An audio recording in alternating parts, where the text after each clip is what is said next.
Hello and welcome to the Sonic Cinema Podcast. My name is Brian Scuttle. Thank you for joining me at www.sonic-cinema.com, as well as the Sonic Cinema Podcast YouTube channel. You can also check out the podcast on Apple, Google, and Spotify, as well as various other platforms. You can also, I do a live stream on twitch.tv/ScuttleLemur, so be sure to check that out sometime. And you can also find me at patreon.com/SonicCinema. So this week, this is in a way, this is an episode kind of a long time coming. I've been thinking of this trio of films to discuss from this filmmaker for a long time. And I'm pleased to be joined this time to discuss three films from the legendary Alfred Hitchcock, with one half of the Untitled Cinema Gals. You'll recall that I was on that podcast earlier this year. We were talking about favorite soundtracks, and one of the movies that are going to be discussed tonight was one of those. And I'm pleased to be joined tonight by Morgan Roberts. Thank you very much for joining me. Thanks so much for having me, Brian. I'm so excited to be here.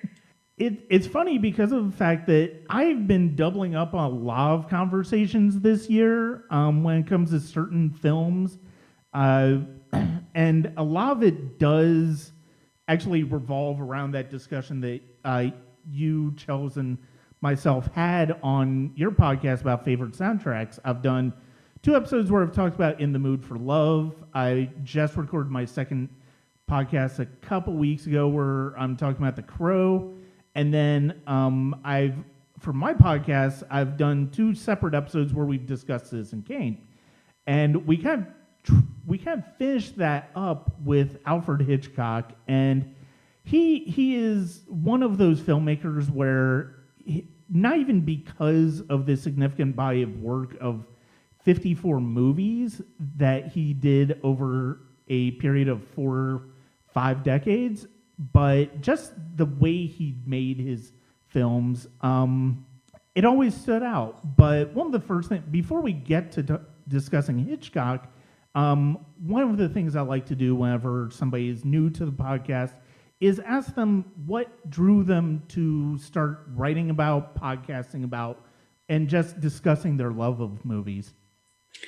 Well, that's a big question. I kind of grew up in a family where all we did was watch movies and television. And I was always searching for other people that were watching the very weird, eclectic things that I was watching. Because I don't know many 15-year-olds that were like, have you been watching Big Love? It has both Bill Paxton and Chloe Sevigny. And most of my peers were like, no, I have no idea what you're talking about. So, just talking with people to try to figure out what interests them as well as the things that were interesting me. And I always find it really powerful, giving a film to someone saying hey, I really enjoyed this. And then they come back and they're like, hey, I really enjoyed that. And it's this very fun bonding thing. Because I think that, I've been talked on our own podcast and talked on another podcast about my love of Lynn Shelton, who I think is an incredible director. And I love so much about her films is that it's so much about human connection. And I think that film in general is very much about that. It's about helping someone feel less alone. It's about having you and someone that you enjoy being with escape for 2.5 hours in a galaxy far, far away, or whatever it might be. And yeah, so I just love the connective piece of cinema. So yeah, I just talk about it all the time in a very to annoying lengths at times. How did you first get into blogging about movies? I grew up in the age of Tumblr, where you could just kind of make your own blog and be like, this was wonderful. And then I write for a couple of different online publications where I basically just kind of invited myself to write for them. I was like, hi, I would really love to talk about this very random thing. Can I do that. And it's also nice when you offer that up for free.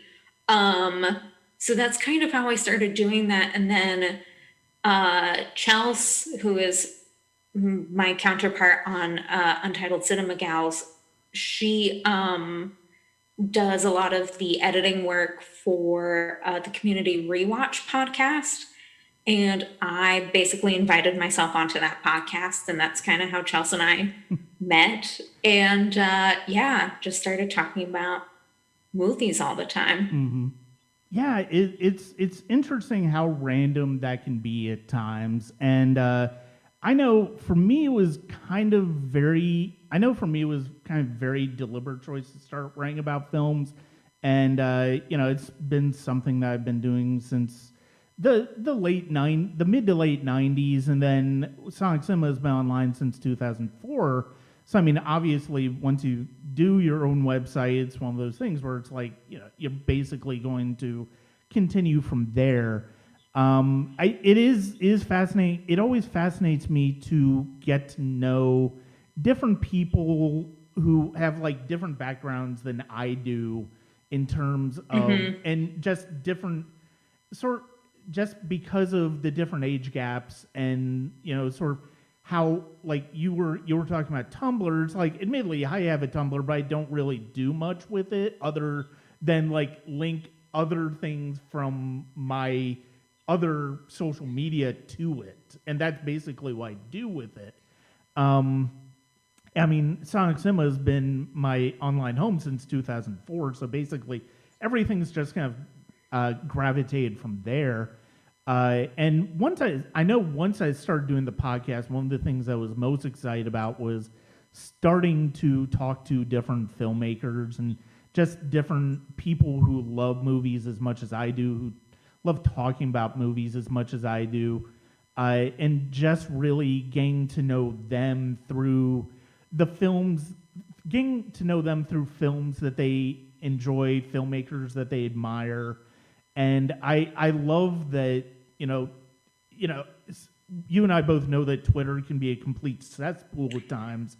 But Correct. at the same time, there are so many people that I know and have gotten to know and have gotten to interact with because of Twitter. And that's the benefit of social media. That's what makes social media such a great tool for being able to talk about the things that you love, because you will inevitably find people who love those things too. Yeah, I think people take themselves a little bit too seriously on social media, and if you can just go in for a good time, then you get to meet people and get to be open to experiences or movies or ideas that you wouldn't be interested in. Like if I didn't have some of the people that I interact with on social media, like I don't think I would have really gone out of my way to find Miss Juneteenth last year, and that was such a beautiful film. There are just some things that you miss because of your location or just the people that you're physically around or those things, and it helps to have other people guide you to those hidden gems that wouldn't be evident elsewhere.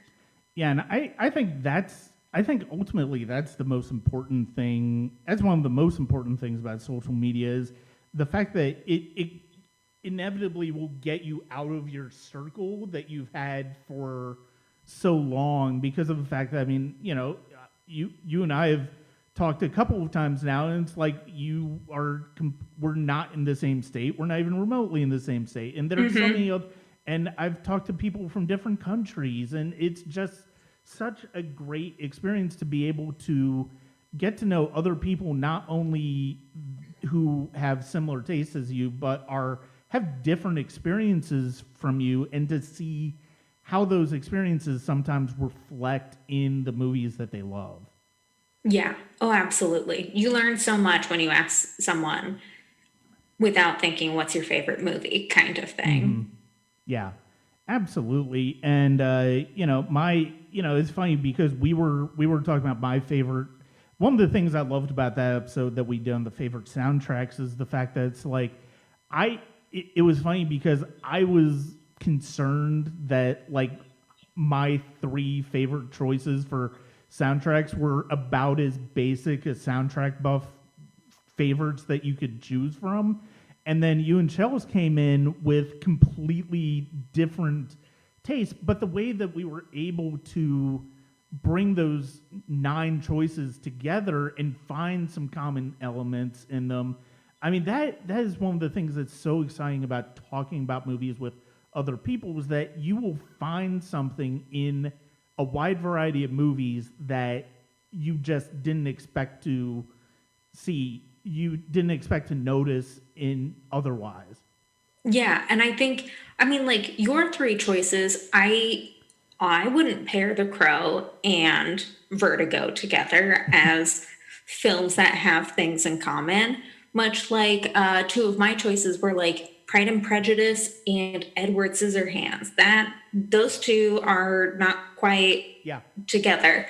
But it's always like I had a professor in school once who would ask people, name 5 of your favorite movies, and you would list them, and at first like people would start to group them, and then like their very weird kind of out there choices started to come in at like 4 and 5. And I think that kind of helps people realize that your taste in movies, your understanding in film doesn't have to be like, oh, I'm a period piece person and that's all I'm going to watch. Maybe you also like the South Park movie. It's a good musical. I don't know what to tell you. Yeah. So like don't feel like you have to pin yourself into a corner of like, this is my niche in film, when it's like there's so many genres and so many weird overlaps in the way that film interacts with each other. Did you ever see, there was like a trend of cinematographers that had like, Requiem for a Dream and Josie and the Pussycats have the same. I remember that.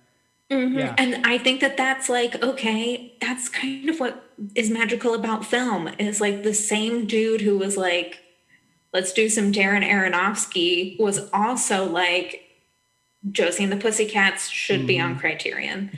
Like those are the things that happen in film. And I just like the spectrum of it. Mm-hmm. Yeah, and it's always interesting when you have those type of and I think that was basically about like, oh yeah, this cinematographer did do 2 completely different movies, because there's no other way you could really pair Josie and Pussycats with Requiem for a Dream, which is one of the darkest movies ever, and one of those movies that people will say, I'm probably only gonna watch that once and I'm good. And no matter how you feel about it, like I'm done after one viewing. But no, and it's always, and it's the below the line credits that makes that interesting, because I mean, you have, I mean, we're going to talk about him today. We've got Bernard Herrmann, who did Vertigo, who did Psycho, who did North by Northwest, and Marnie, but he also did Citizen Kane. He also did The Day the Earth Stood Still.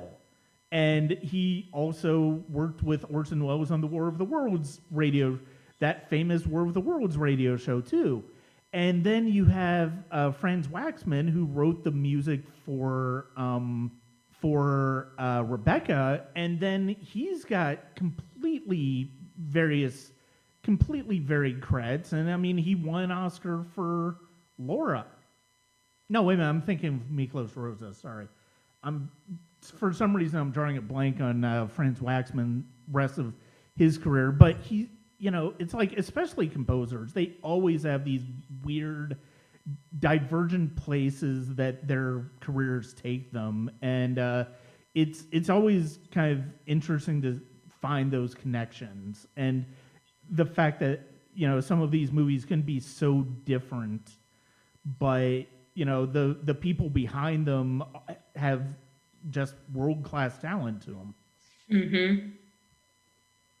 Yeah, absolutely. I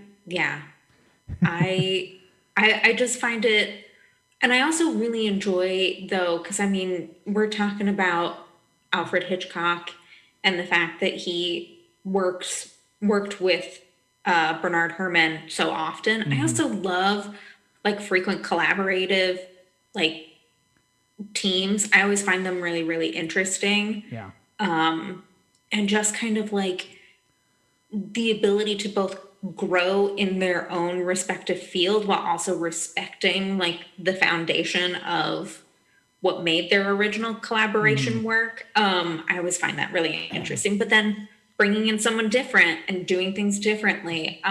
Like I listened to a podcast with David Lowery, who has worked with a lot of the same production team on all of his different productions, but every so often he has to bring someone new in because he goes from Ain't Them Body Saints to Pete's Dragon and can't bring Bradford Young with him. So he Yeah. has to find a new cinematographer. And, you know, talking about that the collaborative spirit of Mm-hmm. filmmaking. Yeah, it's all so fascinating. Yeah, and Hitchcock and Herman is one of the more interesting ones because of the fact that it's like you have Vertigo, you have North by Northwest, you have Psycho, and then he didn't use underscore for the birds, and then he brought Herman back for Marnie. I mean, we'll talk about the similarities in the movies between Vertigo and Marnie, and that's part of the reason why I've always paired them with him, but together. But it's always But yeah, I mean, the fact that it was Herman who basically convinced Hitchcock that let me try to do something with the shower scene in Psycho. You know, he didn't want music in the shower scene in Psycho, but Herman's like, let me try something. And sure enough, it's one of the most memorable pieces of music in history. Yeah, And it's purely iconic. yeah, you had Edward Scissorhands as one of your favorite favorite film scores, and the fact you look at Tim Burton and Danny Elfman, and you just look at the way they collaborate over the years. There's so much variety in that, and it's I think especially the composer, filmmaker, director collaboration, because I mean, heck, as long as Spielberg and John Williams have been working together, Yeah. there's many twists and turns in that dynamic, and that the way that Williams has scored movies that you can imagine in such a collaboration. Oh, yeah. I mean, that's probably like peak filmmaker composer collaboration because, I mean, Williams scored all of these Spielberg films, whether Spielberg was the director or a producer on it. Mm-hmm. Because, I mean, you have Star Wars, you have, so we have what, Jaws, E.T., Raiders of the Lost Jurassic Ark. Park, Yeah. Raiders of the Lost Ark. I mean, Schindler's List, Saving Private Ryan. Like, Mm-hmm. those are ones that, like, when you hear that violin, you're like, oh, now it's time to be sad. You hear, Mm-hmm. just like, you know, when you're listening to the E.T. soundtrack because of how everything is composed. And I mean, Star Wars, Harry Potter, he's not working with Spielberg on those ones, but like iconic Mm-hmm. scores Yeah. for those as well. That it's like, oh, he can bring that same level when he works with Steven Spielberg. He brings that same level when he is working with Chris Columbus, and all of those other people. So it's I mean, what a magical. Yeah. So let's go ahead and transition to Alfred Hitchcock himself. And what was your first experience watching Hitchcock? The Birds, when I was too little to watch The Birds. I don't know if you remember the scene where the teacher is like pecked to death Yeah. in the play structure. Terrifying. Could not play at recess for a while. I honestly think I was like 5 or 6 when I watched that. And that was, yeah, because my parents are idiots. Parents of the 90s, I guess. But yeah, I remember that one, and it scared me so bad. And I mean, like, I remember watching North by Northwest. I think, did he do Niagara? as well. No, he didn't. What was the one? Maybe it was North by Northwest, where I remember watching it and going like, "This is too stressful. Why? Who is enjoying this right now?" And then it was probably in high school when I watched Psycho, and Mm-hmm. I've always associated the more horror films with Hitchcock. Mm-hmm. And then watching the three films that we watched now, where they're like kind of the psychological thrillers, um, felt like watching someone who has the same technique as Hitchcock, almost dabbling in a different genre, Yeah. even though it is Hitchcock. Yeah, it's funny because of the fact that you mentioned you mentioned Hitchcock's two horror films. I mean, it's fascinating to see what a legacy he created with horror just in two films in Psycho and The Birds. And I mean, my mom has watched The Birds several times over the past few months, and it's always it always I think it was last year when we were watching it that it struck me, oh my God, there's no music in this movie. How did I not really? You don't pick up on that, and it's always like we were talking about on the soundtracks. It's interesting, It's interesting to it's kind of predictable to a certain extent when filmmakers decide to use music in movies. It really stands out when they don't use it. And I think we were talking Yeah. about In the Mood for Love because that's a very sparse musical soundtrack. And the fact that The Birds just doesn't have one, it's all special sound effects. And it's just as chilling as the as Psycho is with the strings. Yeah.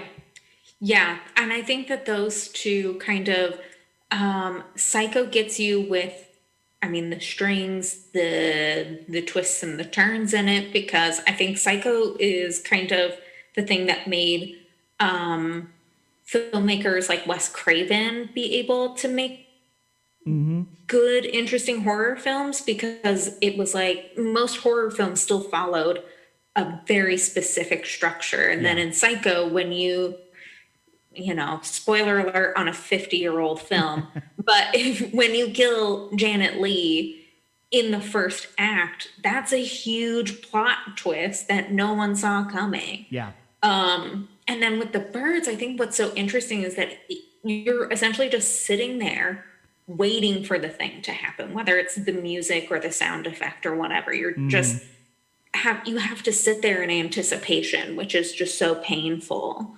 But and then I also think that North by Northwest is a little bit of a horror film because I want to be chased by a biplane. Yeah. Yeah, the crop dusting scene in North by Northwest, which is my mother's favorite film, it's that one always gets you, and that's another example of just not using music until the very end, and that is such a brilliant touch by Hitchcock and Herman to ratchet up the tension just by the specter of what's going to happen when that crop duster comes towards Roger Thornhill. And yeah, the thing that's interesting about Hitchcock is he essentially, I mean, he worked in other genres. I mean, we're going to talk about one of them. Although I think Rebecca is more of a gothic horror. It's not really a traditional thriller. And he ultimately did work predominantly in the thriller genre, and it's fascinating to see how he twisted and turned that genre into different ideas. I mean, there were a couple big ones that he did with, North by Northwest. It's person wrongly accused of something, and people are chasing him. Yeah. And then you have, just straightforward suspense thrillers like Strangers on a Train, where you just watch the unfolding of a situation. And these three films that we're talking about are one of the things that I've always paired them together on is I think they have three of the most compelling if not the three most compelling female characters Hitchcock ever worked with. And I think the fact is there are three examples where he really doesn't have a sympathetic male lead. Like all three of the male leads, I mean, we'll talk about Vertigo a little bit, and I mean, you can argue there's still a lot of sympathy by the end for Scotty, but ultimately, all three of these guys are not really. They aren't really. They're very problematic main characters, and it's because of the way they treat the female characters. Yeah, which part of me always makes me wonder if that's just if that was a conscious choice or not, because we know that Alfred Hitchcock was not necessarily nice to women. Nope. And especially the way that he treats women in film, like just being portrayed in film too, of almost, he kind of treats them like Tennessee Williams did, of like, oh, they're hysterical, oh, they're broken, oh, they're the reason that men fail. And I was just watching Marnie going like, is this where Charlie Kaufman got his inspiration to write all of his films for? Because that's what it felt like, of just like, oh, you at least aren't giving us a sympathetic male lead, but you're certainly not doing any justice to for the women either. So it's very, these were like perfectly all put together to just see that every so often Hitchcock would go back and be like, how can I mistreat a blonde this decade? Yeah. Basically, yeah, and we'll certainly, there's a lot to talk about with Marnie, to be sure, on both sides of the camera. And yeah, we'll definitely talk about that when we get there. I think, you know, the first place I want to start is naturally with the first one that came out is 1940s Rebecca, which is based on the novel by Daphne. Oh, how do you pronounce her name? I don't want Daphne du Maurier. I think it's something like that. I apologize. I don't. It is produced by David O. Selznick. It was Hitchcock's first American production. It did win the Best Picture Oscar this year. It was the only time a Hitchcock film won Best Picture. He was nominated for a handful of Best Director nominations. I want to say it's 4. I think he got nominated 3 or 4 times for director, but he did not win any time. John Ford actually won this year for The Grapes of Wrath, and it's funny because of the fact that I talked about Grapes of Wrath earlier this year, and you know, it's one of those things where it's like I've always loved Marnie. It's always been I've always loved Rebecca.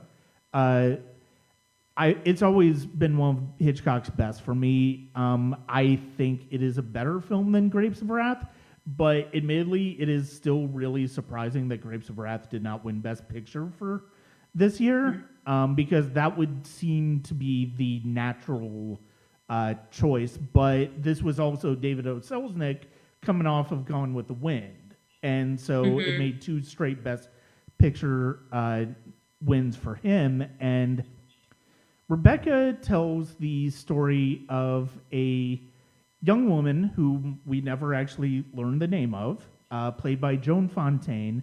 She is on vacation with her guardian, Miss Van Hopper, in Monte Carlo, and and that's where she first meets Maxim de Winter, played by the great Sir Laurence Olivier. And they start up a relationship in one of the more unusual fashions of a relationship ever being, it's not really a meet cute, because you get the impression that maybe De Winter is committing suicide. Yeah, like he's like on a cliff and she's like, yo, are you okay? And he's like, buzz off. Yeah. And I'm like, that's a dark way to meet. Yeah. And then, I mean, they also very quickly are like, oh, we're infatuated with each other, which I guess if you are like contemplating living again, maybe you just kind of breeze into a relationship ASAP. But Yeah, it's very interesting. The I will say this film does a really great job of setting up that power dynamic Mm, between Joan Fontaine's character and Sir Laurence Olivier's character, because it is very quickly noting who has the upper hand yeah, throughout yeah, this. And I think that that scene, while not romantic, certainly did a great job of establishing, like, this is where these two people sit in a power dynamic situation. yeah. And it's interesting because of the fact that it's one of those. It's the as the relationship unfolds, it starts the way it starts out. It does feel like Joan Fontaine's character is more interested in De Winter than he is in her. He kind of goes along with it more than he really is invested in it because I mean it's obvious, because it's really when it's not until she is like ready to leave and she's distraught that he starts to go, oh well, we get married. I mean, it's not from the outset, it's not a healthy relationship at all. It's not healthy, and like you said, the power dynamic is very clear, and it's going to get more complicated when they go back to Manderley. And one of the things that struck me rewatching it this time, I've watched it a few times over the years. This is one that I saw I taped it off of Turner Classic Movies one time in the 90s, and along with Suspicion, actually, which was Hitchcock's next film, and got Joan Fontaine the Oscar that she probably should have won for this movie. But, and it's fascinating that this really does not start like what we consider a Hitchcock film. And I think it's because of the fact that really Selznick is probably more the driving force in this movie than Hitchcock is. It becomes a Hitchcock film. As it goes on, you see a lot of what we would come to see in Hitchcock's films in the 40s and 50s come out, but it's very much more of, oh, this is a celebrated novel. We're going to bring it to the screen, much like Selznick did with Gone with the Wind. Yeah.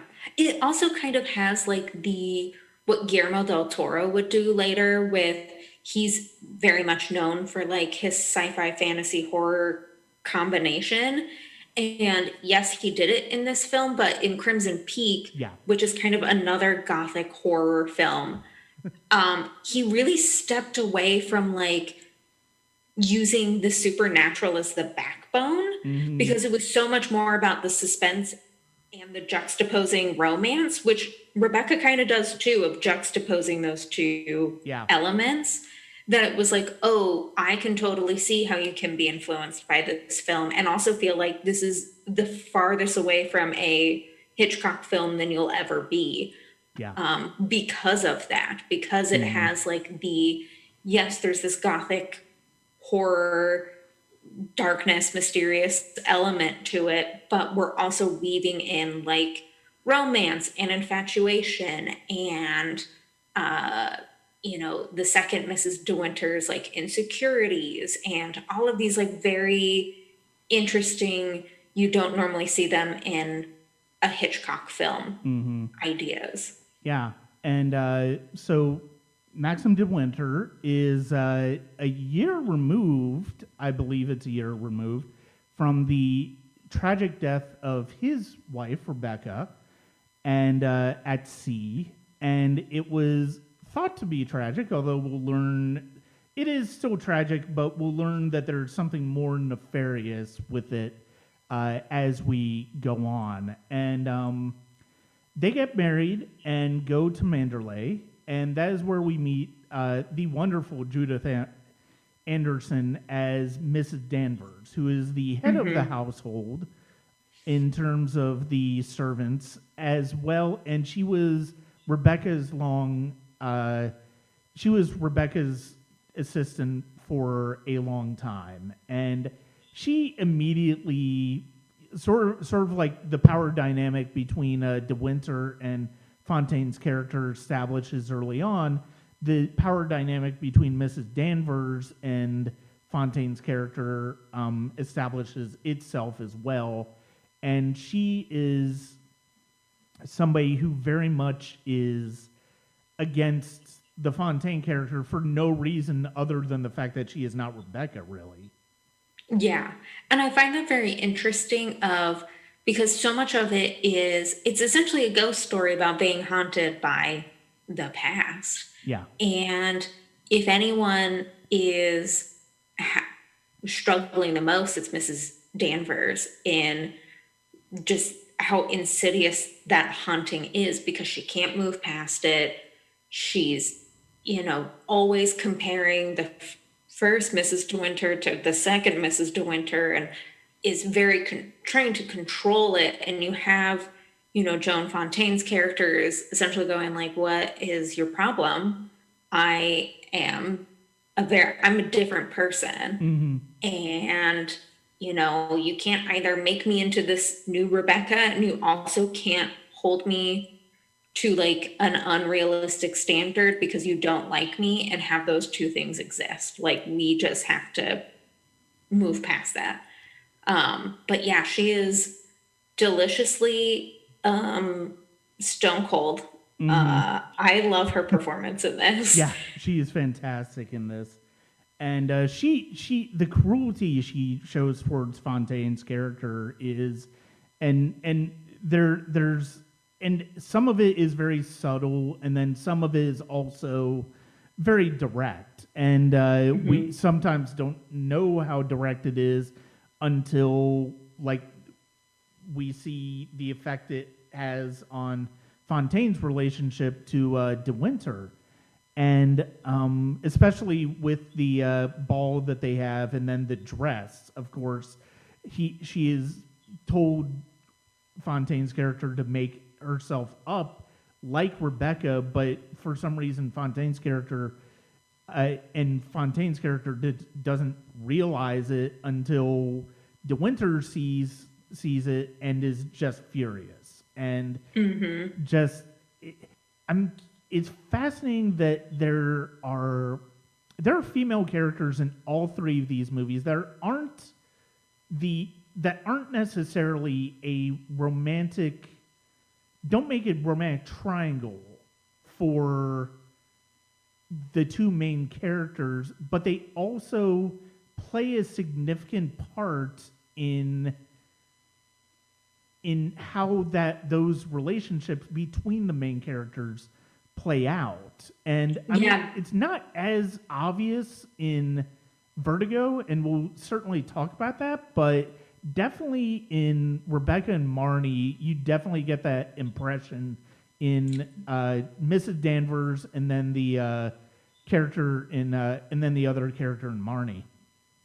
Yeah, Mrs. Danvers is kind of like the foil to the relationship. Like she's not the foil to the main character because the relationship is the main character in a sense. Like, yes, the second Mrs. De Winter exists. Yes, Maxim De Winter exists, but it's their relationship that is the driving force of the plot and the understanding, and she's the antagonist to that metaphorical lack of a character protagonist.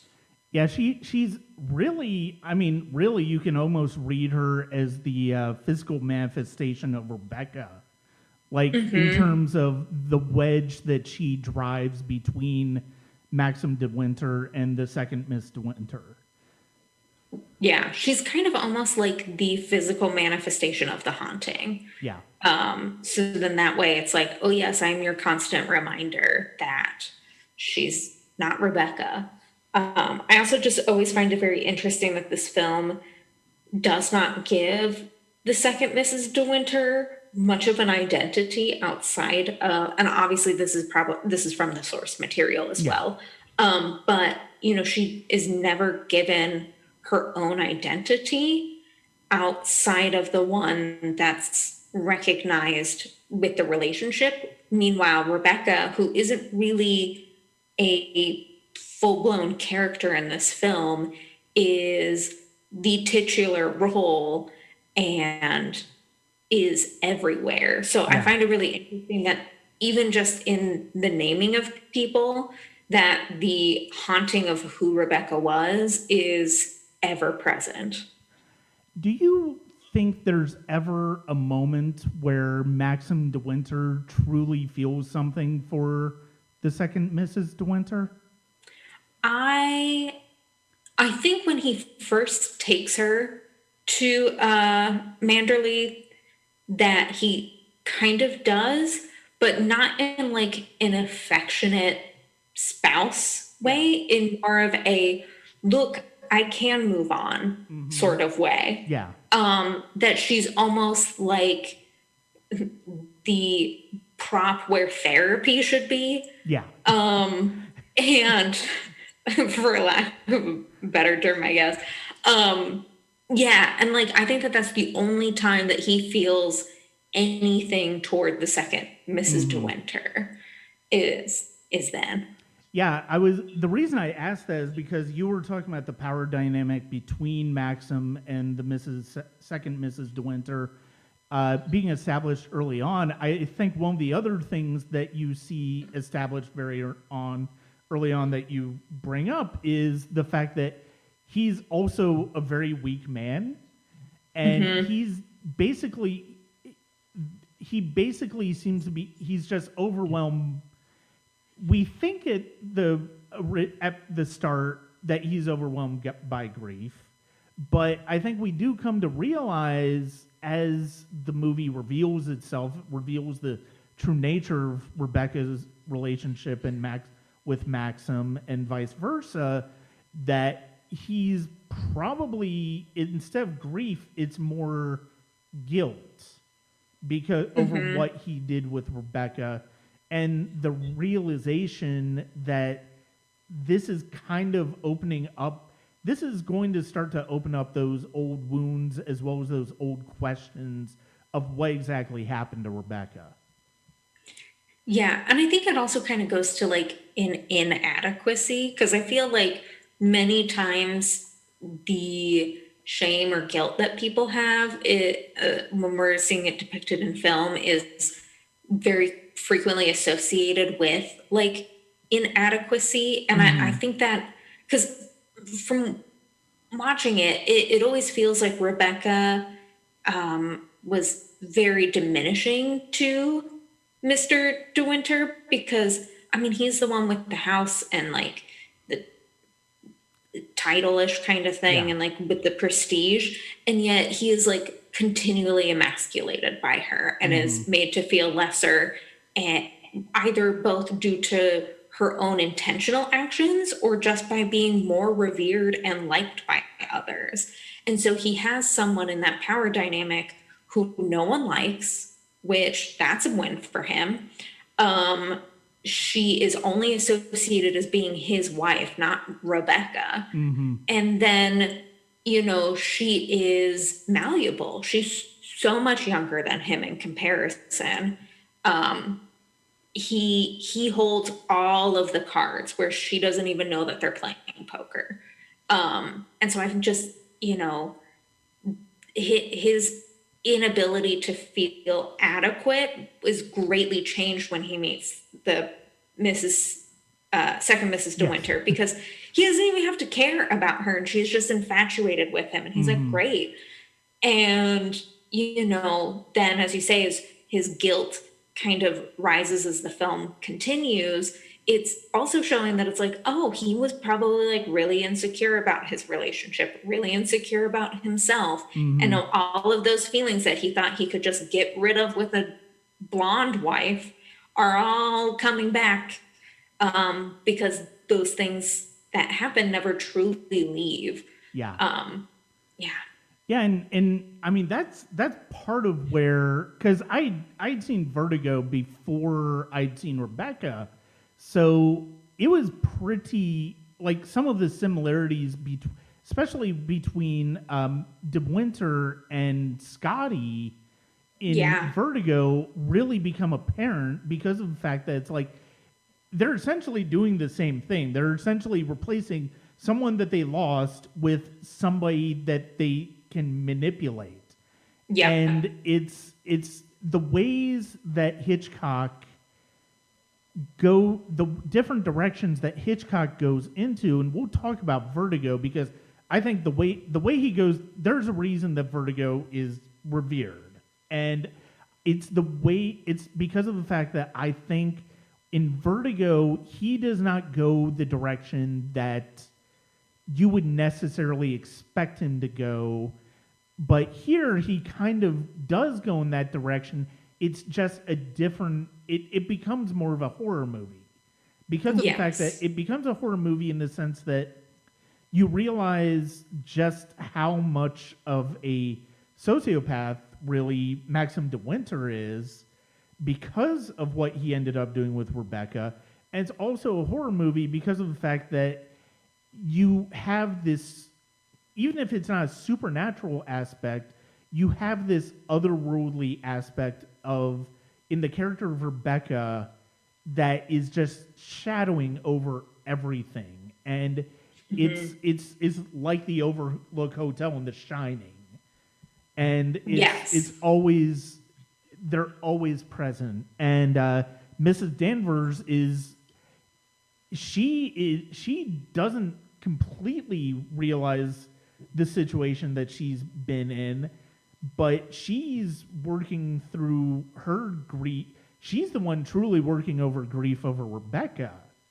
Yeah. Yeah. She is kind of the only person that is actually grieving Rebecca, which is also very interesting because Rebecca wasn't necessarily, because, I mean, again, it's Alfred Hitchcock. No woman in his film can have like redeemable qualities to them.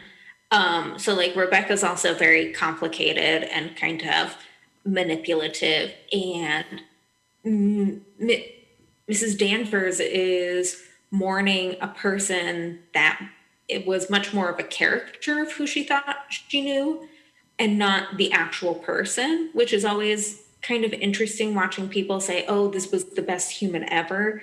And yet they didn't know the extent of their layers and possible Yeah. flaws and all of that.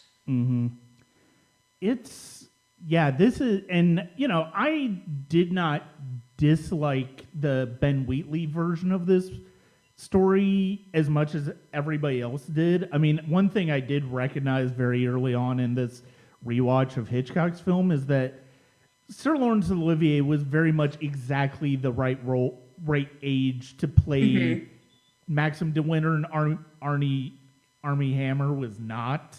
Like, he was way too young to have the type of baggage that he's supposed to carry as Rebecca. But I mean, I didn't mind it. I mean, I didn't even mind the change to colors. Like, I thought that was an interesting way of going with it. I mean, if you're going, if Wheatley had gone black and white, it would have been too obviously compared to Hitchcock. I think Yeah. he did as much as he could to make it his own movie. But I mean, you really cannot do. It's tough to do something like this on the level of what Hitchcock was able to do. Yeah, it's always really, so I have not watched the remake because I don't have 2 hours to just give to Netflix for that particular film. But yeah, I think they were just all kind of screwed from the get-go because it is always going to be compared to Hitchcock and not the source material, where something like Anna Karenina has been done a million times that Joe Wright can get away with doing kind of weird, funky things with that story. Yeah, so you can remake Hitchcock. Just ask Gus Van Sant. It doesn't go well. Well, and the way Gus Van Sant did it is probably the most. And even that one I thought was interesting because of what he was trying to do. I mean, it's obviously doesn't hold a candle to the Hitchcock film, but I think it's one of those cases where you really do sort of see how what different actors and what different director will bring to the same material. It's one of the few times you really do see that. So it's like I think therein lies some actual value to the Gus Van Sant Psycho, even though it's not even close to what Hitchcock did. No. And I mean, if Gus Van Sant can't Yeah. get anywhere close, everyone else stop what you're doing. Yeah. I mean, of course, we haven't even necessarily. Did you have anything more you wanted to talk about with Rebecca before we continue? No. Okay. Yeah, no, I think we're good. So it would almost be hard not to bring up Brian De Palma as a filmmaker who's clearly inspired by Hitchcock, and it was funny because of the fact that in July I watched I inspired by the Sharon Stone brush up with her comments on Meryl Streep, and it's like whatever. It's silly controversy, but it nonetheless got me interested in rewatching Basic Instinct, which I hadn't seen in a long time. And then Criterion Channel brought on Body Doubles, part of its neo-noir. It was fascinating to watch both of those movies on either side of the film that is the clear inspiration for both, which is Alfred Hitchcock's 1958 film Vertigo, with Jimmy Stewart, with Kim Novak, Barbara Bel Geddes, based on a novel by Pierre Boulle, and it is so wild to me that Pierre Boulle wrote the book that inspired Vertigo, as well as Planet of the Apes. It fascinates me that he has those two books in his repertoire, because they couldn't be more different movies. Yeah, no, far from each other. So Vertigo is recently, this past decade, dethroned Citizen Kane as the official greatest movie ever made by Sight and Sound, their critics panel. It's a movie that was a failure at the time, and it was the last collaboration between Hitchcock and Jimmy Stewart, and it stars Jimmy Stewart as Scotty Ferguson, a former police officer who's basically retired because of a debilitating vertigo that resulted in a police officer dying, which we see in the opening scene. He is asked by a former college friend, Gavin Elster, played by Tom Helmore, to follow Elster's wife, Madeline, played by Kim Novak. And the reason Elster gives him is because of the fact that she is bothered by premonitions of a distant relative, Carlotta Valdez. And it follows, first we see Scotty follow Madeline, then after Madeline tries to kill herself in San Francisco Bay, we think kill herself in San Francisco Bay, they meet, they eventually fall in love, and Madeline is pushed to kill herself atop a church bell tower.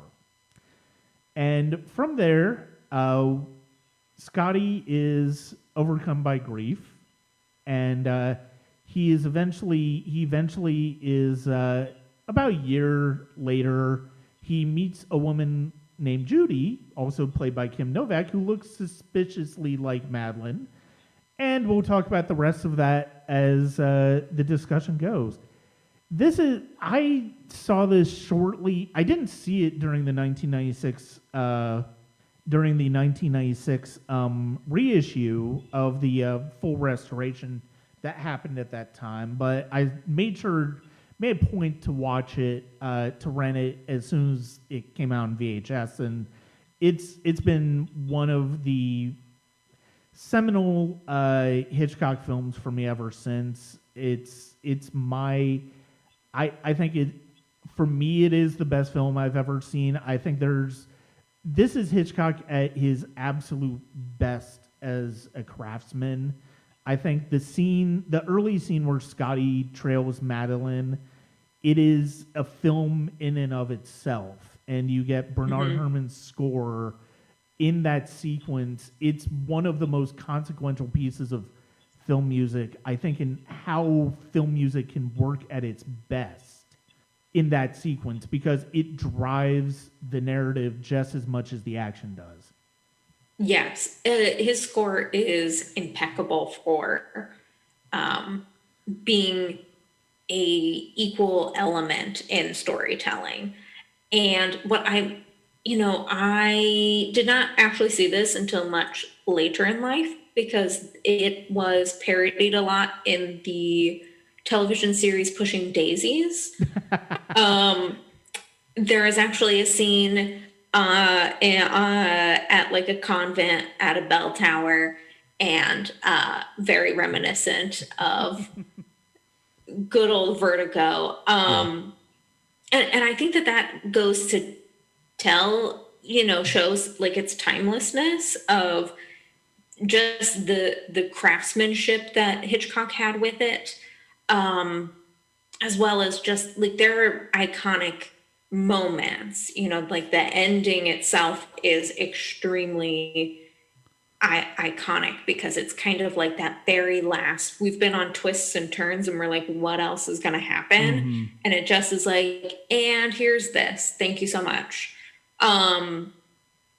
But Jimmy Stewart's great as always, but I think that Kim Novak is kind of the linchpin to this whole thing because she understands the layers of where her character is at all times. And I get characters. Yeah. And I think that she's kind of able to navigate that much better than Jimmy Stewart in this instance, because I don't think his character called for it, which is good for him. But she just like knew exactly the pieces that needed to come together. So then that way, if you rewatch it, you're like, oh, that's a really good move by her here that was highlighted by Hitchcock. And that's very smart that we're pairing these scenes later on to a couple of scenes that we saw earlier in the film. Just the structure of it. Now, as we've said, these are just problematic movies about how much Alfred Hitchcock likes to be mean to blondes. But, you don't go wrong with someone like Kim Novak. No. Her performance in this is not just one of the great performances in Hitchcock, it's one of the great performances, period. Full stop. I would put it against any of the great performances in movie history. I think even before, you need the second half of the movie to really see just how good Kim Novak is. She's basically in the first part of the movie, she's essentially the way Elster uses Madeline. She and Judy, she is a prop.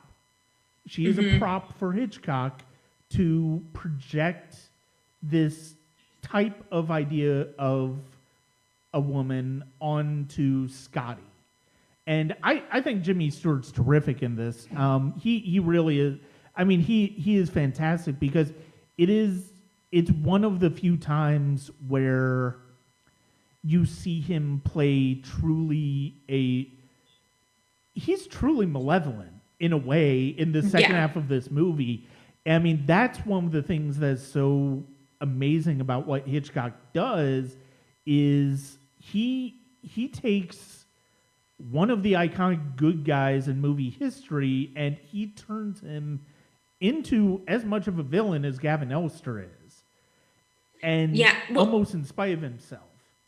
And I think what's interesting, though, is his performance is a little bit one note, and I think purposefully. Yeah. Because Kim Novak can kind of weave in and out and give us the layers. And she's the one that continually is pointing out his malevolence. And he's not good at the start of the film. Yeah. That's one of the things is that we were tricked into because it's Jimmy Stewart saying, I'm here to be a good guy. And you're like, sold, got it. Yeah. And then she slowly unravels that for us. And I think that that's kind of an even better reveal than some of the other stuff that happened later on. Because at one point, she literally does call him out of Yeah. like, what is happening to you? And I, uh, with all of his faults, at least Hitchcock did that. Because, Yeah. it would have been very difficult to sit there without someone saying what everyone else was sitting there thinking, going like, he is not well. No, no, and he wasn't. You wonder how much of Scotty's vulnerability Elster knew at the time that he hired him. I mean, you wonder how much of it is because Scotty is very much a pawn of Elster's from minute one. The second Yeah. he takes that meeting, Scotty is, Elster's going to goad Scotty into doing this because he knows Scotty's nature, because it's also the nature we associate with Jimmy Stewart in movies. And one of the things I wrote down as we get into the section where Judy comes into play is this is where the difference between having empathy for a character and having sympathy for a character is very important for a movie, because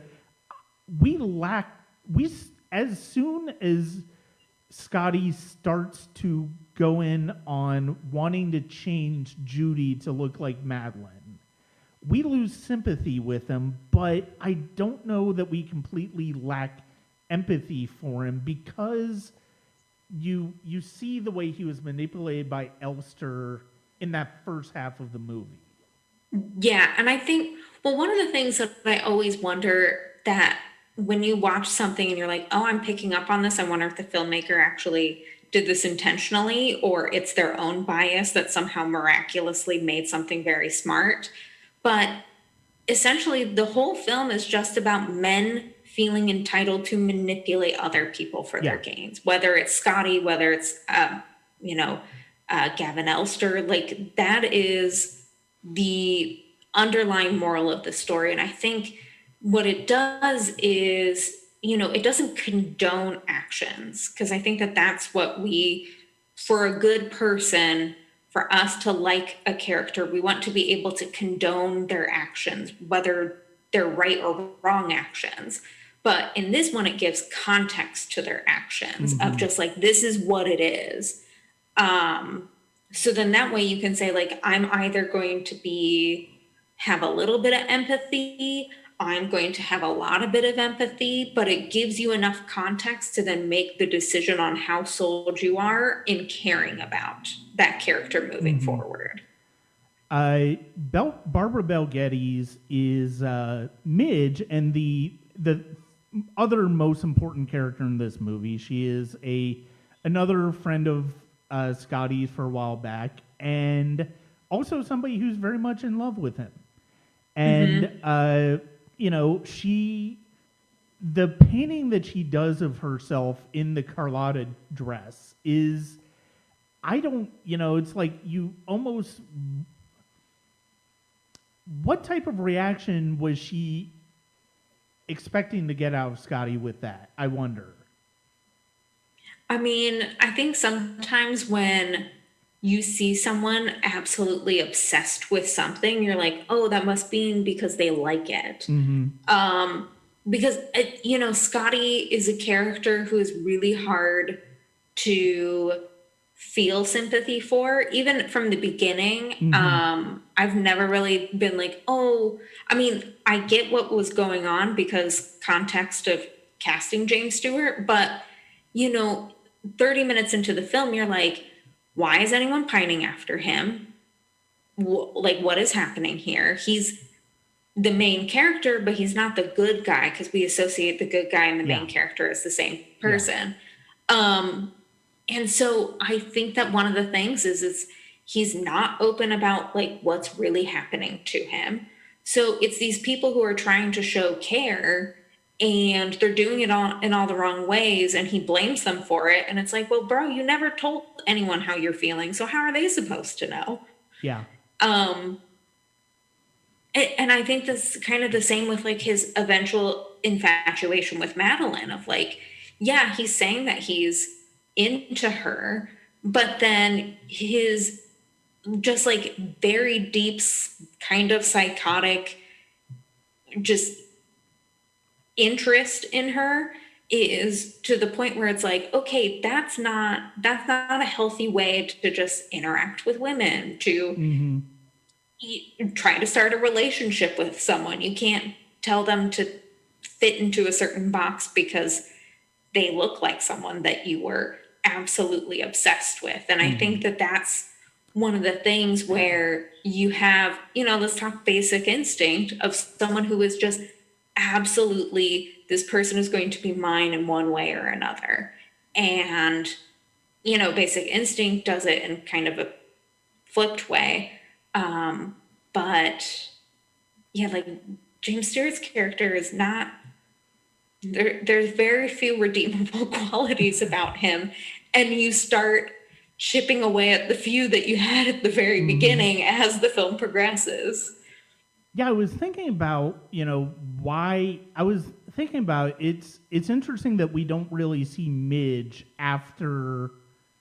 um after Madeline's death, other than in the hospital when she's visiting Scotty. And the thing is, it's like it actually kind of makes sense that we don't see her because of the fact that she's really the only person whom you would hope could probably talk Scotty out of doing what he's about to do with Judy. And so it really does kind of make sense that she's not in the last half of the movie. I mean, I know that there was an alternate ending that was in, like, I think the European cut and stuff like that, and it just, I've seen it a couple of times. It just doesn't work. The way the movie ends is the way the movie should end, because it's it basically is, Scotty basically lost the woman he loved for the second time, and it's completely his fault this time. Well, and I think what's interesting with the character of Midge is she kind of is the very stereotypical female thing that women are sometimes known of doing, of saying, I'm going to fix this man Yeah. and I'll just put in all the work for it. So, like, it makes sense that after she's like, I can't fix him. I'm going to take him to a place that can, and I got to bounce because I put in so much time and effort and care into somewhat bonkers things to try to help him. And he is not interested in helping himself, and that's not my job anymore. And so then you have the character of Judy coming in, and he's trying to not only put his Madeline obsession onto her, but his, you are also like my Bob the Builder person, the way that Midge was. Yeah. Like, you have to keep me together. And it's like, not signing up for any of these roles. That was not part Right. of the plan here. And so I think that adds a different layer to Kim Novak's character later on in the film, because now we have this physical manifestation of a previous character and then the emotional support of the other one, and having to have all of that be what James Stewart's character is searching for. Yeah. And you were talking about Scotty and how unwell he is in this movie. It's like they don't even acknowledge the fact that he's obsessed with a married woman. And it's one of those things where it's just completely glossed over. You don't even, the movie doesn't explain it. Elster's like, whatever, dude. I mean, that should have been a tip off right there to him that, Yeah. something's not quite right with Elster. It's like, why would, it's like, like he says, it's like, why don't you just hire like a private detective? And it's like, it's got to be you. And it's, that dude, complete red flag for your Yes. friend. It's like, why is he not doing this the right way? And no, it's also this idea that that is unfortunate stereotype, and it's like, I will admit that I think every guy has this, which is the idea of the damsel in distress. You feel like you have to save the damsel in distress, and once you get, and thankfully, I got out that period of my life where it's like felt like that's why I needed, that's what I wanted, even though it really isn't, even though, and you realize, no, you don't want somebody who's in distress, because that just shows that you're in distress too, because you have that particular thing that you're projecting onto somebody. Yeah, it's kind of like you're seeking out someone who has the exact same affliction that you currently have, which is ironic funny in Judy, because she's like, yeah, I'm none of those things that you're trying to put me into. And I also think that it's kind of she kind of is like that fatal female character where it's like, because she had to interact with this man, she is doomed from the get-go. Yeah. And I mean, we see that in a lot of works where it just is.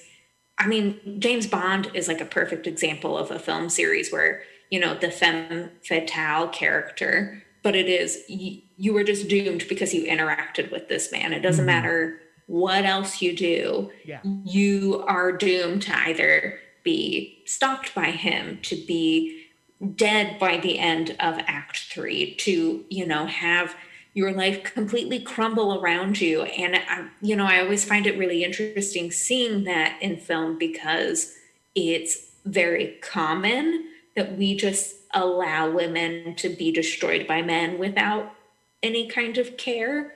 And it's both universal in, like, it happens a lot in film and it happens over many generations. And to your point too, it's really weird that they did not mention that, like, there was no judgment about him being obsessed with a married woman. They were just like, hey, you shouldn't be obsessed with this lady. This is 1958. Everyone is like very, we're trying to do like a throwback to Puritanism by that time. And at no point are we concerned about the fact that he is actively obsessing over someone who is married to another human. Mm-hmm. Yeah, and I talking about the twist, and it's funny because this has probably as not as more surprising than the twist in Psycho that it essentially becomes a Norman Bates movie. But the fact that we find out so early in that second half of the movie about Judy and who Judy is, I mean, I can't imagine the movie not revealing it at that point. You have to reveal it at that point, I think. I mean, I could see you maybe trying to dance around the similarities in the characters, but at the same time, this movie, if you don't have Judy, if you don't have the truth about Judy, then you really aren't going to see the change in perspective on how we start to see Scotty as much. Yeah. I mean, if we didn't have that twist, then yeah, I don't think that it would have the context for us to be able to judge him or feel the ability to judge him. Because again, I think that there were very few redeemable qualities about him in the first half. And in the second half, the Judy reveal and the things that follow kind of allow you to be like, okay, that was a red flag. Oh, my gut was right. Yeah, I wouldn't have trusted that. But then it makes you think, okay, if I know these things, then what the heck is going to happen? Yeah. Because, it's just not going to be like her, saying, well, I'm going to move far away from you and live out my life, because that's not an Alfred Hitchcock film. So, that then leads to anxiety and anticipation of, okay, well, now we've had a shoe drop, the other one must follow. And I was wondering, do you think Scotty has any suspicions about the truth about Judy before the necklace at the end? I I honestly I don't. I think he was a very oblivious person because it was red flag city up in that joint. Like there were just so many things that it was like, why aren't you had pause at the beginning of the film and have had no pause since. Mm-hmm. That just shows that you have some very significant blind spots up right now. I don't like, no, I think that he was just too oblivious Yeah. to be like, oh yeah, that's red flags here. Yeah, this is. I mean, this is probably one of the. Well, I do think it is the strongest female character we've ever seen in an Alfred Hitchcock Absolutely. film. Not just in terms of the character's emotional strength, because I mean, you would have to have emotional strength on Judy's part to even consider getting back involved with Scotty after everything we know and have seen, but just in terms of the character's strength too, to be able to realize, to sort of be able to see that what, you know, she wants, she does genuinely care about Scotty. She shouldn't. I mean, you know, a rational person, you would hope in that situation, would in fact move. But at the same time, it's like you do get a sense that she does genuinely care about Scotty, but it's interesting to see, like, well, what am I in for here? It's like, what? Yeah. I don't think she's prepared for just the extent that he's going to go. And I think part of it too is, it's kind of like in Rebecca where Mr. De Winter is like kind of racked with guilt. I think that Judy is another character that like actually feels guilty about what happened because she's like, oh, here, I know very intimate details about this poor traumatized man. Yeah. And I straight up re-traumatized him. Obviously not using that language at that time, but like she's recognizing that it's like I had a fragile person and I broke them to the point of hospitalization. So I feel bad now about that. And so I think that her guilt over that kind of clouded her judgment to getting re-involved with him. Yeah. And then him just kind of being on his obsessive path kind of really helped her kind of snap out of that to be like, oh, that's kind of why I didn't want to continue hanging out with him all of the time. Here are those concerning signs right now. Yeah. It is not a surprise whatsoever why this movie this movie failed in 1958, because I mean, you we're talking about all of the different emotional complexities, psychological complexities in the movie, and you know, you're absolutely right. Like, Scotty really is not, and he's not the hero in any stretch of the imagination through any of this movie, even though we're conditioned on his presence in the movie to be. You know, it's very famous story, that bit of trivia, that Stewart wanted to do North by Northwest with Hitchcock, and then Hitchcock essentially he basically decided to do it with Cary Grant instead. I mean, Cary Grant is the better choice for Roger Thornhill, I think, anyway, because that's the persona that I think Cary Grant excels in. But at the same time, it's like it really did. You know, it was sort of almost like Hitchcock blamed Stewart for the failure of Vertigo, when that's not the case. I mean, I think this movie would have been doomed to failure anyway in 1958, just because audiences weren't ready for that with Hitchcock. They weren't ready for that with Jimmy Stewart, and they weren't really ready to have that type of conversation about the way filmmakers and men treat women. Really what it boils down to. Yeah, I mean, and there's so much of a complexity about mental health that 1958 is not the time to be talking about mental health. Mm-hmm. And how do you entice people to sit there for over 2 hours to try to watch someone who is in a constant mental health crisis? Mm-hmm. When Yeah. you don't even have a grasp of what that means, what that looks like, because at that time, if we saw any hints of that, that was going away, or we were going elsewhere and letting it just be away from us. So, I mean, it's not that far off these days, but we're at least a little bit better. But yeah, I mean, like, there's no way that audiences in 58 would have been able to like have the understanding and comprehension of all of these very intense themes, especially for like a general audience. Just look at so many films that are even in the past 20 years that had very deep meanings that general audiences do not understand, Yeah. because that's not the type of entertainment that they're looking for. They're looking Mm-hmm. for escapism. They're not looking to talk about metaphors of, human trafficking, kind of like Black Widow was, or something like that. No, absolutely. And, which makes it even more mind boggling that just 6 years later, Hitchcock would return to this similar well with Marnie.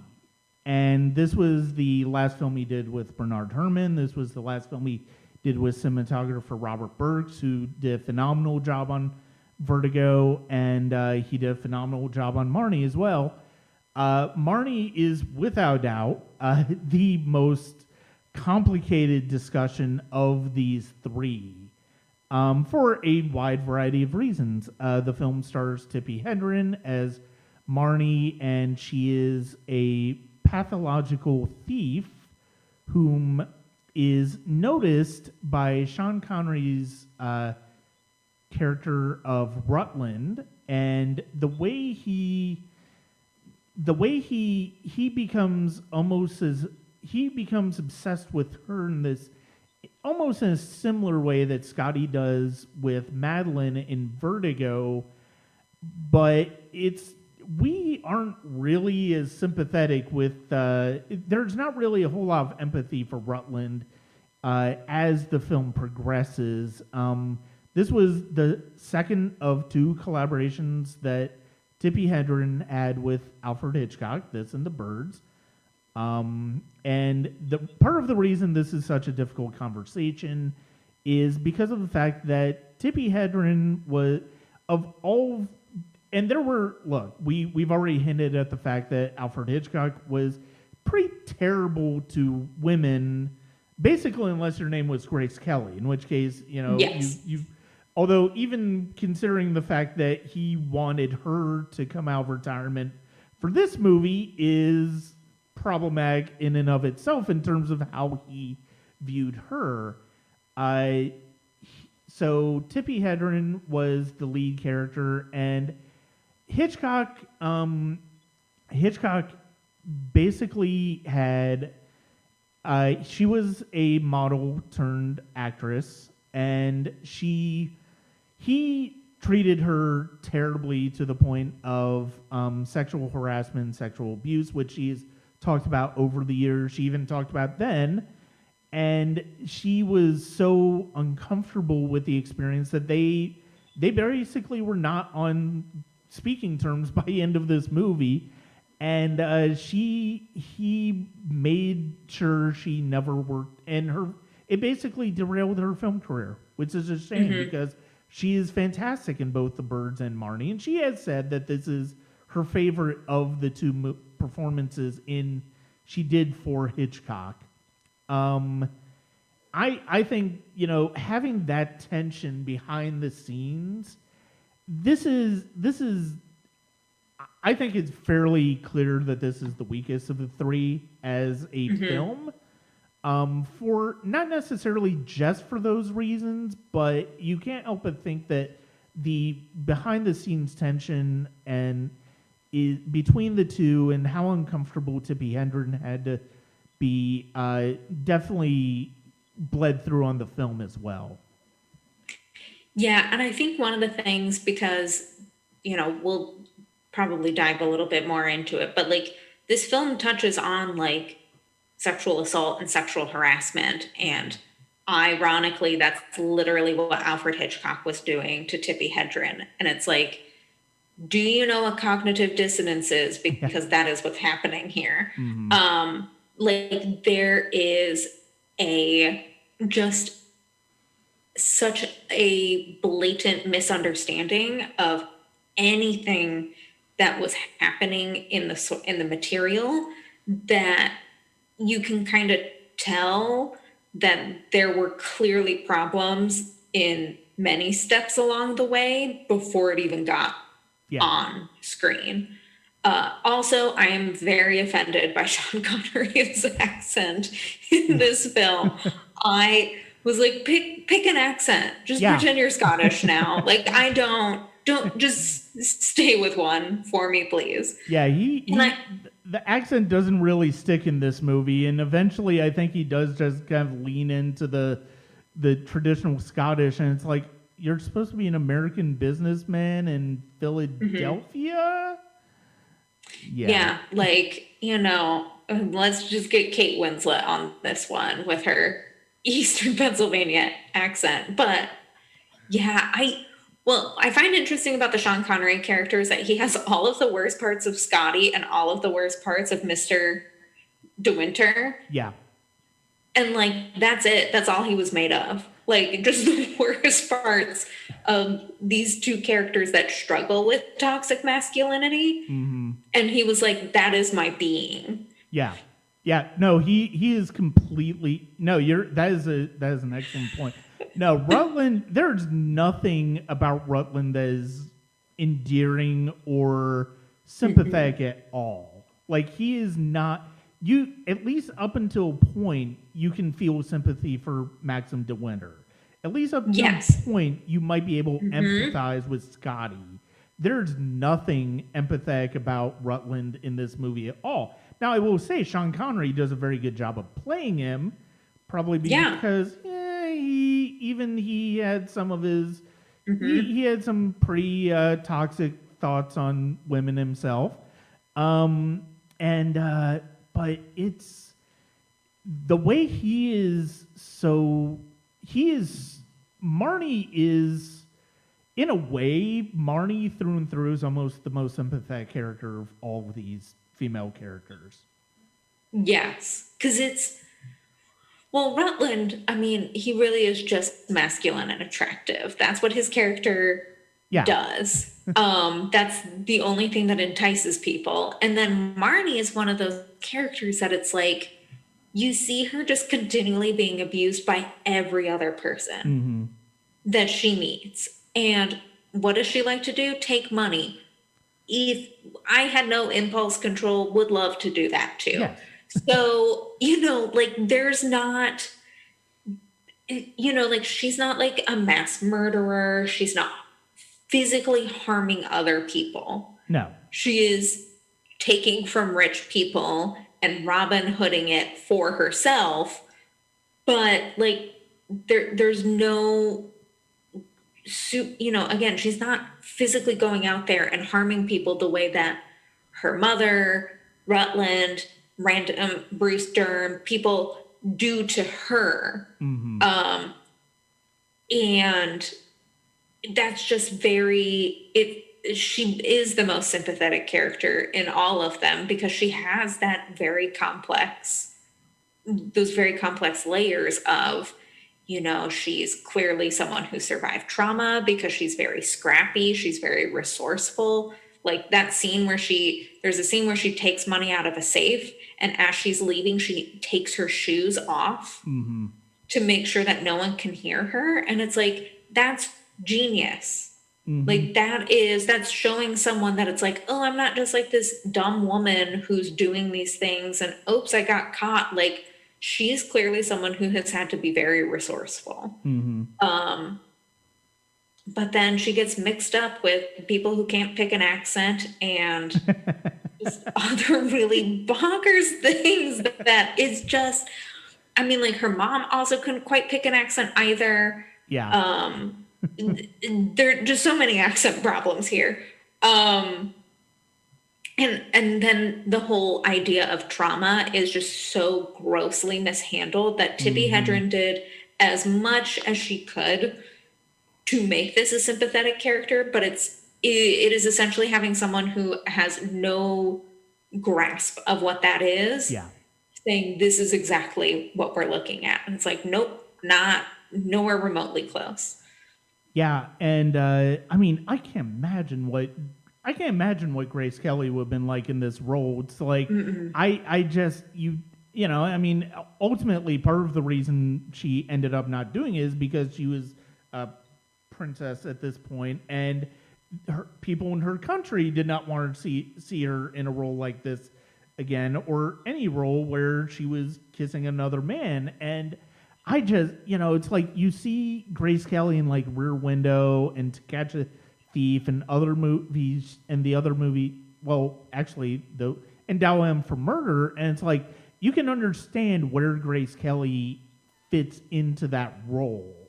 And it's like you can't see it with this one. It's like it's not that it's not that I don't know that she could play. It's just I just can't see her having to go through this. Like, Yeah. it's just so it's so difficult to imagine that she would be able to that she would be directed to go to the depths of the character the way Tippi Hedren was. And I think part of the thing too is, to very much Tippi Hedren's detriment, Grace Kelly, if she was like, hey, bad things are happening here, that would have caused an absolute uproar. Yeah. People would have been like, what the heck is this weird British dude doing to these blonde women that we've been watching for decades be abused by? Where Tippi Hedren is like, this is not good. And people are like, well, honey, that's your job. Yeah. And I think that there would have been, Alfred Hitchcock would have done what Alfred Hitchcock does best, which is torture women.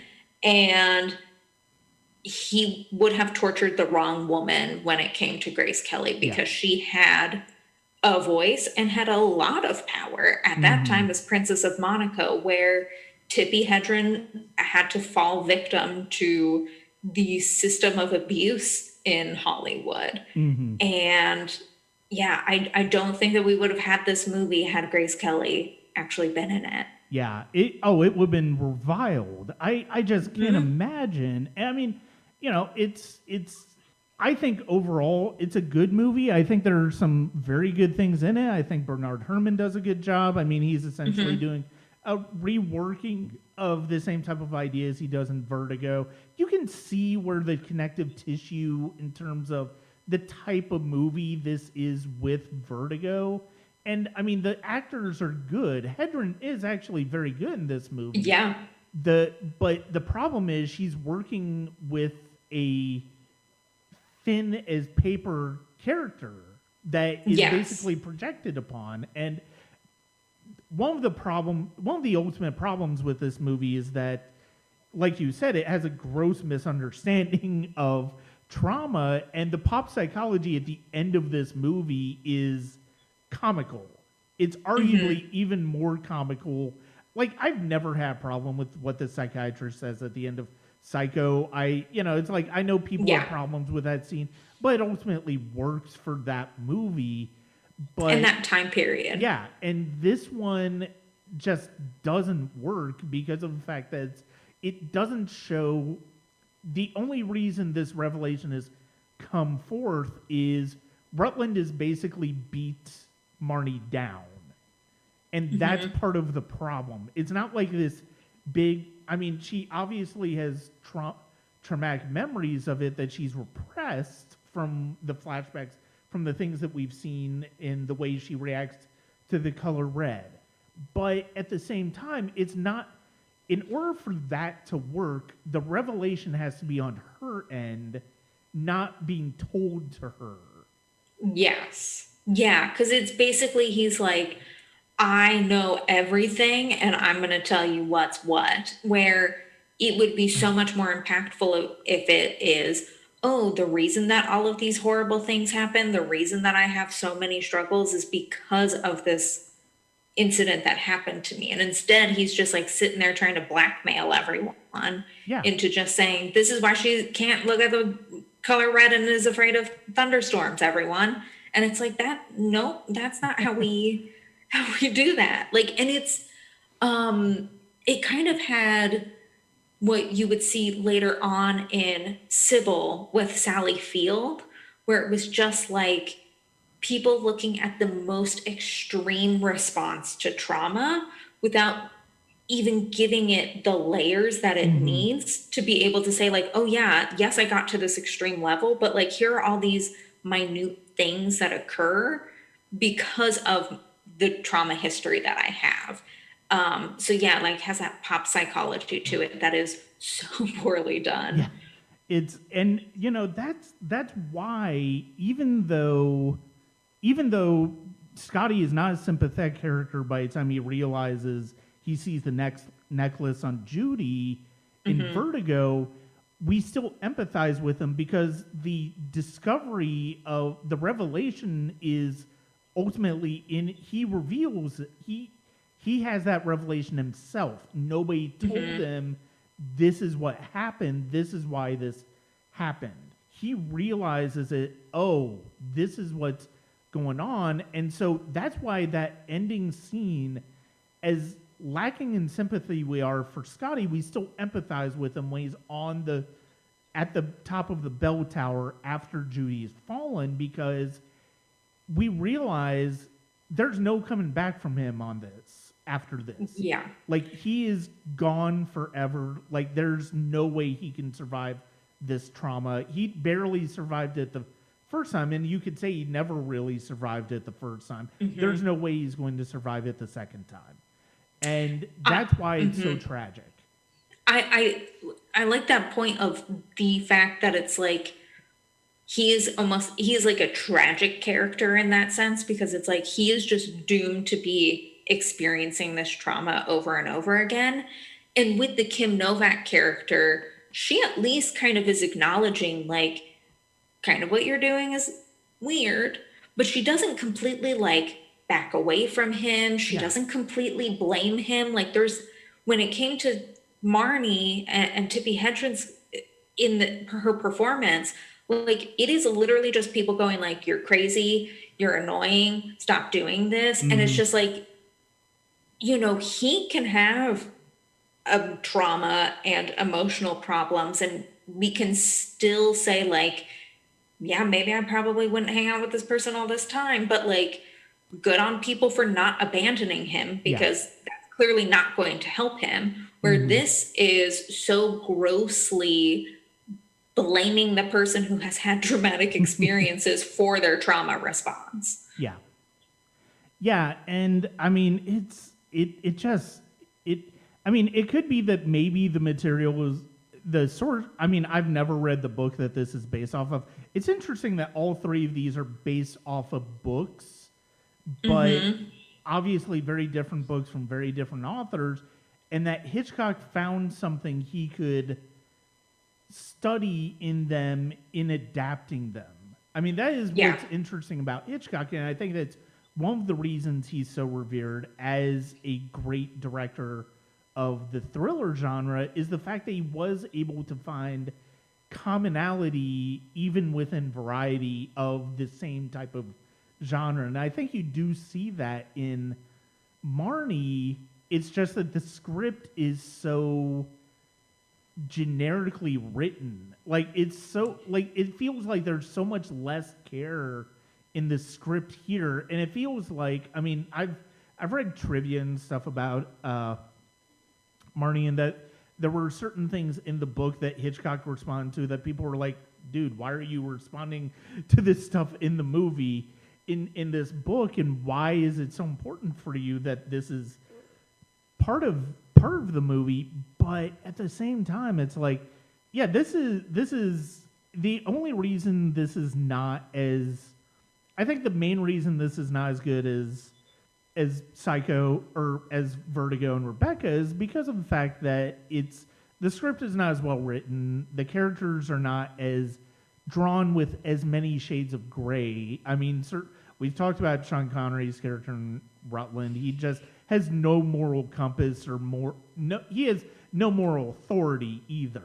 Like, because I mean, if normal circumstances, you would just like call the police on it. It's like,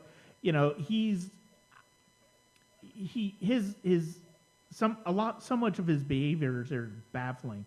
I will say the one scene that I think really does make a connection is late in the movie after the hunt is Marnie having to kill Florio, her horse. Mm-hmm. That scene has more emotional depth and emotional pain in it than arguably any other scene in this entire movie. And I mean, because of the fact that it's, obviously it works towards our natural tendency to not want to see animals suffer, but it also, I think it's a moment where Tippi Hedren knew the best way to play that, and she plays it extremely well. Yeah, and like here's this living being in this world who has not harmed her, that she now has to harm to put out of its suffering, which is, I think, very powerful.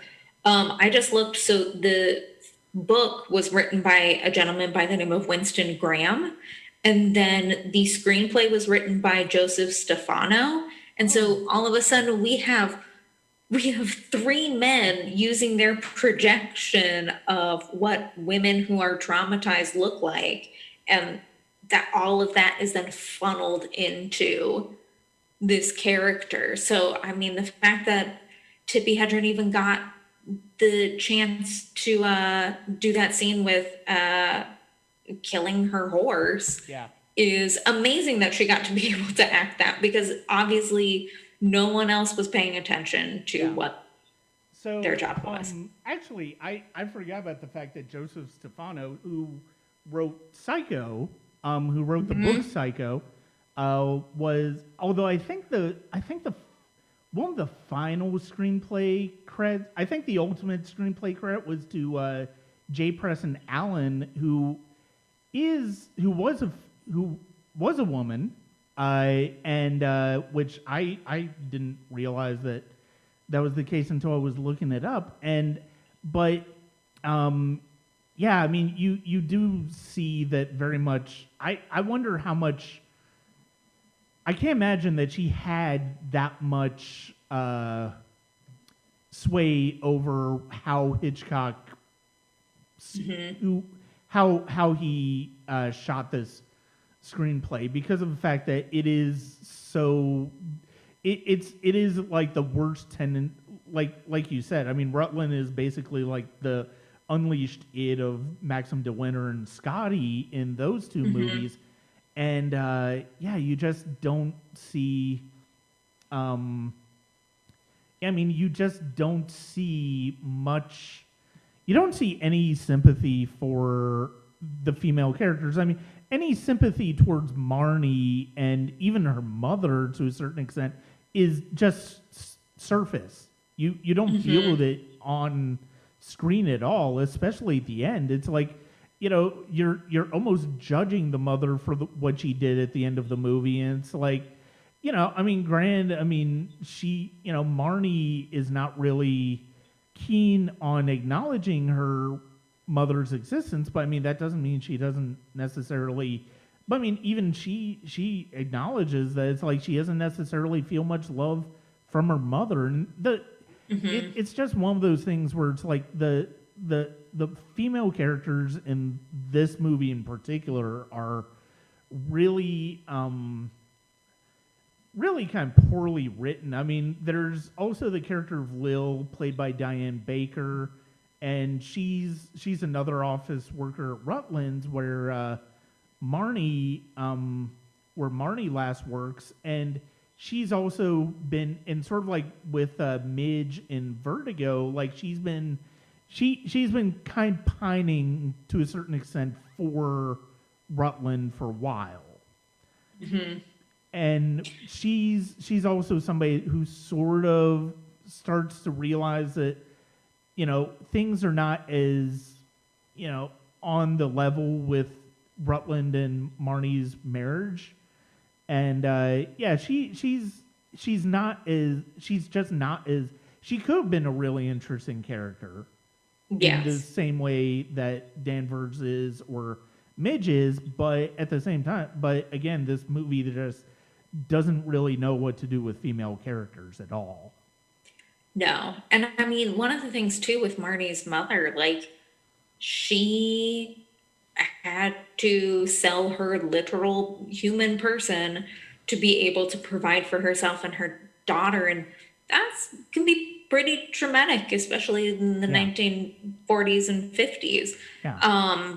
So, here we have essentially what could be a good framework of trying to understand historical trauma with women, trying to understand what life does that forces women into these situations. And they're all just lost because, too many men had too many ideas about what women do and don't do. This one didn't connect with me this most recent viewing as much as it did before. I mean, part of it is because reading more about the behind the scenes issues that Hitchcock put upon Tippi Hedren, and it's just really an unpleasant watch, really, when you really start to think about the characters and what the movie is trying to say about the characters. I do think it's still interesting because of in the context of these other two movies, because of the fact that, I mean, you do see common ideas, common themes start to emerge, and between the three, but at the same time, you can definitely, Marnie is kind of has always been kind of considered lesser Hitchcock, especially compared to those two, and there's kind of a reason for that. Yeah. I mean, I think it's good to watch them in the order that they were released, because you do, essentially, it kind of almost feels like you're watching Alfred Hitchcock lose control of his very bad impulses and ideas of women. And I think Marnie is that culmination of, here are all of the bad things that he has thought about women, and he made Tippi Hedren be the poster woman for that. Yeah. Because, I mean, just, as you look at the women in these and the way that the women are framed in the film of like who they are, by the time you get to Marnie, it's just like, oh boy, like, you should talk to someone about this. Yeah. No, absolutely. I mean, the thing is, it's like, we're not, I certainly am not wanting to be critical of these films. I don't necessarily, I hate the idea that I'm having to be critical of a Hitchcock film, because he is one of the greats, but especially with Marnie, he really does deserve any criticism you give for him, because of it like you said, it's a culmination of his worst impulses when it comes to how he treats women in his films, how he treated women behind the scenes, and just what he might have been trying to say in coming back to these ideas of male-female dynamics, where the men have issues that they're dealing with or don't deal with. In the case of Rutland, you see how much you see the worst side of it, and you see the worst ideas of what Hitchcock had in mind in these movies. And the thing is, it's like, Hitchcock made delightful films. I mean, it's like I will go back for like a dozen or so movies of Hitchcock, including the three we're talking about. But at the same time, it's like, it's easy to see, this is a good, because of the fact that Rebecca happened at the time that it did in his career. it was right as he was getting ready to blow up big as one of the directors of our time, and then Vertigo hit at the absolute peak of his powers, and then Marnie kind of starts to show the decline you have in later years in some cases, and he never really recovered after Psycho and The Birds as a great filmmaker. I mean, I know they're good films they made after that, but they're few and far between. But with these three, part of the reason why I always have connected these are the themes and the ideas that we're talking about, but also because of the fact that it's like I think these are, unfortunately, these are as representative of Hitchcock as an individual, as a filmmaker, as they are him as a great cinematic storyteller. And I mean, it's worth considering the good and the bad of what that means with him. Yeah, I think that these three really highlight both the best and worst of the way that he worked. Because I mean, there are some shots in these films that are just like, oh man, you can see all of the people who had the ripple effect influence of him using this shot, and and just his understanding of being able to start to work in film, going from black and white and then more into color and all of that. I think it also kind of helps you step away from the quote unquote quintessential Hitchcock that everyone thinks of the Psycho and the Birds, of North by Northwest, Dial M for Murder, and start to see where he was trying to understand and balance women, and that you start to see the cracks of, oh, he does not understand or respect women as these films progress. Because most times, we talk Psycho, we talk North by Northwest, maybe outside of the Birds, but especially those two films, the women are secondary characters. They are there to serve the main male character. Yeah. And in these three, the female characters, while supporting, also have layers to a certain extent as well. No, absolutely. And again, and that is what makes these three worth talking about, and separating from the rest of Hitchcock. I mean, you could certainly, you could do separate podcasts with separate 3 episodes on Hitchcock, with his horror films, with some of the movies he made with Cary Grant, with some of his British movies, with even maybe, seeing some of his later films, but ultimately staying in that 30s, 40s, and 50s, where you could see him build his craft as a storyteller and then just let it go into these somewhat experimental ideas. I mean, you look at Rope, it's like, he would go stylistically challenging sometimes. He would do thematically challenging sometimes, like with these three. And then he would do, sometimes he would just do a straightforward thriller or romantic movie like To Catch a Thief or North by Northwest, which works on a very set mechanical level as a thriller, but also shows this is me. This is the type of filmmaker that I'm confident enough that I can make this film interesting because of my craft, even if the story seems fairly straightforward. Yes. Well, and also the technicality of his films, I think, always stand out, because it's, we mentioned De Palma. Even in Olivia Wilde Booksmart, she does the dolly push in, which started because of Alfred Hitchcock. Yeah.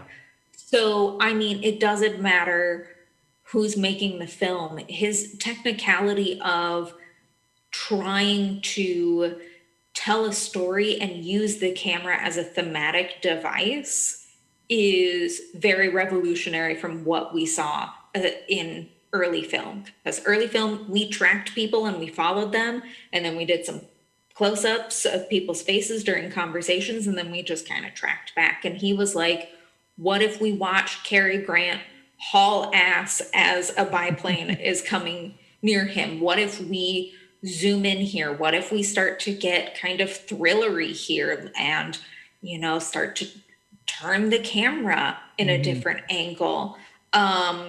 Just that stuff alone is what has cemented him as one of the greatest filmmakers of all time, of just his ability to say the camera is as much of a thematic tool as cinematography, sound, music composition, the acting, the writing. The camera itself is what makes a film and not us just recording a play. Yeah.